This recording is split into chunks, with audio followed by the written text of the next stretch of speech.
ہمارے پروجیکٹ کا نام ہے ایشلے کاٹلیج. یہ بالکل مریم نواز وہ اس کے بیٹی اور داماد کے سامنے ہے, پراپرٹی کے سامنے, اور الحمدللہ 12 کنال پہ مشتمل ہمارا جائیداد ہے. میں اس کا 100% اونر ہوں. میرے پاس تمام یونیورسٹی موجود ہے, ہائی وے ڈپارٹمنٹ مری, یونیورسٹی فارسٹ, یونیورسٹی 1122 ریسکو مری, اور انوائرمنٹ پروٹیکشن. یہ سب سے بڑا یونیورسٹی ہے, میرے خیال میں بہت لوگوں کے پاس نہیں ہے جناب. اس کے لیے میں نے $4 ملین دبئی سے پاکستان منتقل کیا گیا, اور اس کا تمام سرٹیفکیٹ, ABR کلیئرنس, تمام سرٹیفکیٹ ہمارے پاس موجود ہے. جب میں نے پروجیکٹ کا آغاز کیا تو 2022 تک مکمل میں نے تقریباً سٹرکچر مکمل کیا, اور ہر سٹرکچر پہ TMA آ رہا تھا اور چیک کر رہا تھا کہ یہ قانونی ہے یا غیر قانونی ہے. آپ یقین کریں تمام ریکارڈ موجود ہے TMA آفس میں. یہ لوگوں نے جب تغوتی قوتوں کے ذریعے عمران خان کو جب ہٹایا تو صبح سویر آ کے ہمارا پروجیکٹ کو سیل کیا.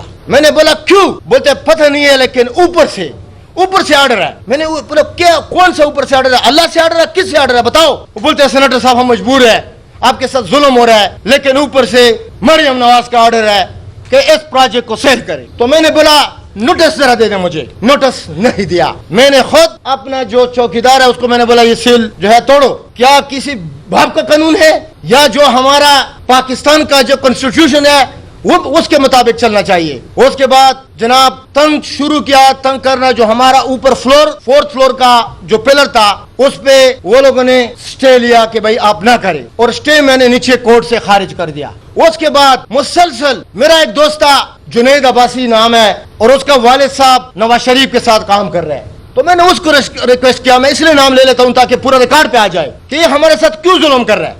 اس سے ثابت ہے کہ یہ PTI کا سینیٹر ہے, تو اس لیے کسی طریقے سے بھی ہم اس کو برداشت نہیں کریں گے. اور یہ ہمارے گھر کے سامنے جو بنا رہا ہے, یہ بعد میں یہ ہوٹل ہے ہمارا, یہ ڈسٹرب کرے گا, ہمارا یہ ڈسٹرب کرے گا.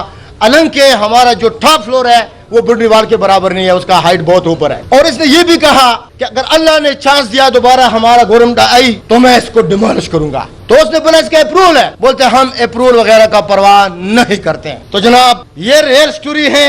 اور ہمارا بلڈنگ پہ جو بڑا آپریشن سے پہلے 35 بار آپریشن ہوئی, اور اس کا تمام ریکارڈ TMA آفس میں موجود ہے. آج جو میں پریس کانفرنس کر رہا ہوں بحیثیت ایک اوورسیز پاکستانی, اور میں اسپیشلی اوورسیز پاکستانیوں کے لیے پیغام جاری کروں گا پریس کانفرنس کے ذریعے کہ جناب یہ ہمارا ملک ہے پاکستان, اور پورا پاکستان کو, اداروں کو یہ پتہ ہے کہ باہر کا جو ریمیٹنسی آتا ہے اسی کی وجہ سے پاکستان پورا ملک چلتا ہے. اور آج ایک بحیثیت اور صرف پاکستانی تاجر ہم کو ڈسٹرب کر رہے ہیں کہ پاکستان اور صرف پاکستانیوں کے لیے پاکستان میں انویسٹمنٹ کے لیے جگہ نہیں ہے. تو جناب میں آج اس پریس کانفرنس کے ذریعے صدر Pakistan, prime minister of Pakistan وہ مریم کا چچا ہے. میں سمجھتا ہوں کہ فارم 47 کے ذریعے وہ بیٹا ہے, لیکن کم سے کم وزیر اعظم ہے. میں وہ سے بھی ریکویسٹ کروں گا کہ قانون سب کے لیے یکساں برابر ہے. اور اس کے علاوہ میں سپریم کورٹ آف پاکستان سے اپیل کرتا ہوں, ہائی کورٹ آف پاکستان سے, تمام عدالتوں سے, اور especially field marshal Asim Munir صاحب سے, اور ہمارے جتنے ادارے ہیں پاکستان کے اندر DGSPR صاحب سے کہ ہمارے ساتھ جو ظلم ہوا, ہم قانونی لوگ ہیں, ہم کو انصاف چاہیے. اور انصاف کس طرح چاہیے؟ ایک جوائنٹ کمیٹی مقرر کرے اور صاف و شفاف انکوائری کرے. 2020 سے لے کر ایک کثیر انویسٹمنٹ $4 ملین, 3 سال یہ ظلم و جبر سے ہمارے اوپر سٹے لگایا, اس کا بھی حساب کتاب کرے. اور 35 آپریشن ایک لیگل بلڈنگ پہ, اس کا بھی حساب کتاب کرنا چاہیے. اور آج 15 دن پہلے سپریم کورٹ سے ایک فیصلہ آیا کہ اورنگزیب خان کا بلڈنگ مکمل طور پر قانونی ہے, لہٰذا اس کو ڈیمالش نہ کیا جائے. اور اس نے لوور کورٹ مری کورٹ بھیجا, اور جج کے اوپر بہت پریشر تھا کہ آپ اس فیصلے کو ڈسمس کریں. لیکن میں وہ جج صاحب, کیا نام ہے, اختر عمر نواز صاحب, جواد حسن صاحب کا فیصلہ ہے, عمر نواز صاحب کو میں خراج تسلیم پیش کرتا ہوں کہ اس نے مسلسل 3 گھنٹے ہیئرنگ کیا.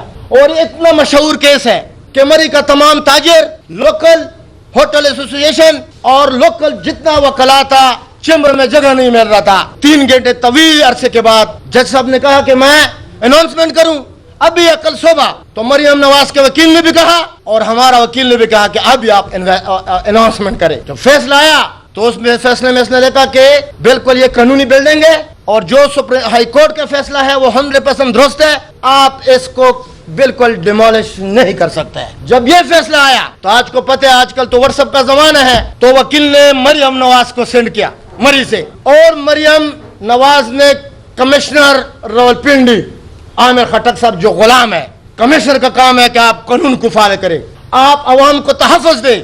लेकिन मैं इस तरह लोगों को ये पैगाम देना चाहता हूँ कि आपने तो माशी कत्ल कर दिया, लेकिन कत्ल करने के बाद इसका बोझ आमिर खटक, कमिश्नर पिंडी, डीसी मरी जहर अब्बास शिराजी, एसी मरी, चीफ ऑफिसर और तमाम उधर का जो पुलिस है उसने नाजायज इस्तेमाल किया, और तमाम टीएमए का जितना स्टाफ है, इंस्पेक्टर है, उसको ऑर्डर दिया गया कि आप इस बिल्डिंग को डिमोलिश करें। सुनने में आ रहा था कि उसने बोला कि उसको स्टे दिया, कानूनी है, बोलते हैं कानून वगैरह छोड़ो, डिमोलिश करें।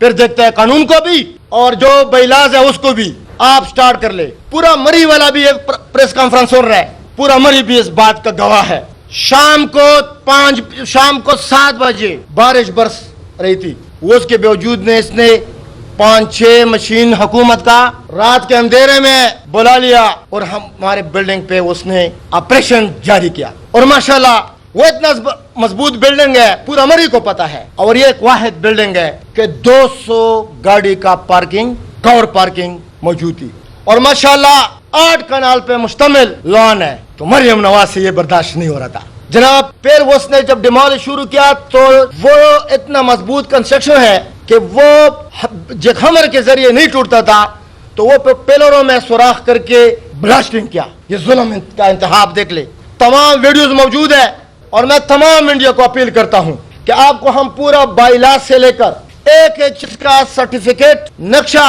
और मैं मजे का बात बताऊं, मैंने 52,762 स्क्वायर फुट नक्शा पास किया, और इस वक्त जो मैंने कंस्ट्रक्शन किया वो है 48,000। उसके बावजूद भी उसने हमारा बिल्डिंग गिरा दिया, और अभी भी कंटिन्यू 5-6 मशीनें लगातार लगे हैं और बिल्डिंग को डिमोलिश कर रहा है। और मैं समझता हूँ कि 1 महीने में भी डिमोलिश नहीं होगा, क्योंकि फिलहाल तो हमारे ऊपर पास अप्रूवल 3 मंजिल का था, लेकिन मैंने फ्यूचर प्लान बना के 12 मंजिल का बुनियाद और राफ मैंने बनाया, इसलिए कि कल जब दोबारा बेइलाज आएगा तो ताकि हमारे लिए कुछ प्रॉब्लम ना हो। और मैं एक मजे का बात बताऊं, जब सुबह बिल्फ आया मरी कोर्ट से, तो उसने बोला कि जनाब स्टे है और अप्रूवल बिंड है गया, जज साहब का ऑर्डर है कि आप ऑपरेशन को स्टॉप करें, स्टॉप द ऑपरेशन। तो जनाब मरी इंतजामिया ने क्या कहा कि हम अदालत का हुक्म नहीं मानेंगे, और उसका बाकायदा स्टेटमेंट मौजूद है। तो मुझे यह बताए कि वजीर आजम या वजीर आला को किसने इख्तियार दिया कि आप अपना जाती मिल्कियत और बाइलाज अप्रूवल बिल्डिंग को मस्मार करें। और मैं ये भी बता दूं, टिकटॉकर वजीर आला, मेरे ख्याल में आपने तारीख नहीं पढ़ी, 3 बार आपका पापा वजीर आजम रहा और 3 बार वो नाअहल हो चुके हैं, और आज आपने जो कदम उठाया ये हम आराम से बैठे हैं। और मैं एक और बात भी बताऊं, मैं ऑपरेशन स्टॉप भी कर सकता था, लेकिन मैंने नहीं किया जानबूझ करके, इसलिए कि आप एक ओवरसीज पाकिस्तानी का बिल्डिंग डिमोलिश करे, आप मशीयत का कत्ल करे, तो इंशाअल्लाह इसका जवाब जिस तरह मैंने पहला जिक्र किया, सदर पाकिस्तान से, सुप्रीम कोर्ट ऑफ पाकिस्तान से, तमाम अदालतों से और हमारा रियासत से इस पे जल्दी एक्शन ले ले। और मैं भरपूर इत्मीनादी हूँ कि इंशाअल्लाह मुझे जल्दी इंसाफ मिलेंगे, और इंशाअल्लाह ताला एक साफ शिफाफ कमेटी मुकर्रर करे और इस पे फैसला करे, क्योंकि ये हमारा बिल्डिंग नहीं था, ये तमाम ओवरसीज पाकिस्तानियों का बिल्डिंग है, ये तमाम पाकिस्तानियों गरीब अवाम का बिल्डिंग है। आज आपको ये भी पता है कि इस मुल्क में एक क्लास 4 का नौकरी नहीं मिल रहा है, और हमने एक बड़ा प्रोजेक्ट बनाया, एक नहीं बनाया, एक हॉस्पिटल बनाया पंजाब में, और हमारा इधर दूसरा प्रोजेक्ट था, हम पेशावर में बनाया, हंगू में, हम हर जगह में इन्वेस्टमेंट किया अपना लोगों के लिए ताकि उसको रोजगार मिल सके। और आज हमारे खूबसूरत जवान इधर से डिग्री लेके और वो नौकरी के पीछे बाहर ममालिक समंदर के जरिए जाते हैं, कितना मरतबा डूब गए समंदर में, और आज जब हम अपने बाहर से पैसे लेके आते हैं तो हमारे साथ ऐसा सलूक होता है। ये बिल्कुल बैंक रोड है और हम फ्रंट कमर्शियल जगह पे है, और वो जो पीछे उसका घर है वो रेजिडेंशियल एरिया है, ऑलरेडी कमर्शियल ये हो गए हैं कानून के मुताबिक। बस इसमें सीधा साधा क्वेश्चन है कि ये मरियम नवाज, इसके बेटी और उसका जो वो है दामाद उसके घर के सामने है, बस ये इशू है। मैं एक और बात बताता हूँ, ये बहुत जरूरी है। परवेज खटक पीटीआई जाने के बाद उस पर भी पूरा हाथ है इस प्लाजे गिराने में, क्योंकि खटक साहब का 3 मरतबा मुझे कहा कि आपका तो एक खूबसूरत 4 स्टार होटल बन रहा है, अगर ये कल बनेगा तो हम किधर जाएंगे। मैंने बोला वल्लाहु खैरुर राज़िकीन, रिज़्क़ आसमानी है, अल्लाह ताला बेहतरीन रिज़्क़ देने वाला है। तो जनाब ये हमारा अपना प्रॉपर्टी, जिसका आपका दादा का प्रॉपर्टी है, मैंने खुद खरीद के सेलमेंट बंदा हूँ, तो ये हमारा हक है कि मैं बनाऊँ। जनाब जैसा कि मैंने पहला जिक्र किया कि पहला तो ये जो हाई कोर्ट और जो लोअर कोर्ट का जो फैसला है वो डिमोलिश किया गया है। ये अदालतों को होना चाहिए कि इस पे एक्शन ले ले। मैं आज क्यों प्रेस कॉन्फ्रेंस कर रहा है, इसलिए कर रहा हूँ, सदर पाकिस्तान को होना चाहिए। अगर हमको इंसाफ नहीं मिला तो जनाब जिस तरह हमारा मिनिस्टर साहब ने कहा कि फिर हम भी कर सकते हैं, लेकिन जिस तरह इसने कहा कि इमरान खान से ये तरबियत नहीं मिली कि आप इस तरह करें। मुझे ये भी पता है कि पूरा जो हमारा नदिया गली है वो इस पे नूली काबिज है और कब्जे पे उसने घर बनाया, तो हम कर सकते हैं। और मैं ये भी बताऊं आखिर में कि अगर मुझे इंसाफ नहीं मिला और इंशाअल्लाह मिलेंगे तो मरियम नवाज इस नुकसान का जिम्मेदार है, और हर हालत में हम रिकवर करेंगे। और हम हैं कबायली लोग, और मैं समझता हूं कि ये देखो पूरा कबायली इलाकों से लोग आए हुए हैं। और कल भी एक मशर ने गवर्नर हाउस में ये आवाज उठाई, गवर्नर हाउस में, कि ये कबायलों का प्रॉपर्टी है और बाहर से पैसा लाए हुए है यूनाइटेड अरब अमारात से, तो इसका पूछताछ करे और इंसाफ दे, वरना फिर ये सिर्फ एक कबायली का नहीं है, तो फिर हमारा 7 डिस्ट्रिक्ट का एक फैसला होगा। और वो फैसला आपको पता है कि तारीख गवाह है कि जो कबायलों ने जो फैसला किया हुआ है तो उसके सामने फिर कोई सामने नहीं जा सकता है।